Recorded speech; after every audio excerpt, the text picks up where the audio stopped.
جہری صلاۃ میں جس وقت امام سورہ فاتحہ کی قرأت کرے تو اس وقت سنت یہ ہے کہ جب امام آمین کہے تو مقتدی بھی آمین کہے۔ ابو ہریرہ رضی اللہ عنہ کی حدیث ہے کہ نبی کریم صلی اللہ علیہ وسلم نے ارشاد فرمایا، اذا امن الامام فامنوا فانه من وافق تأمینه تأمین الملائکہ غفر له ما تقدم من ذنبہ۔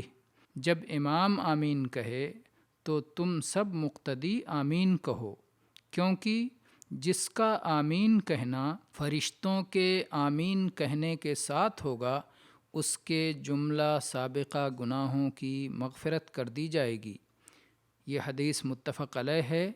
دیکھیے صحیح بخاری حدیث نمبر 780 اور صحیح مسلم حدیث نمبر 410۔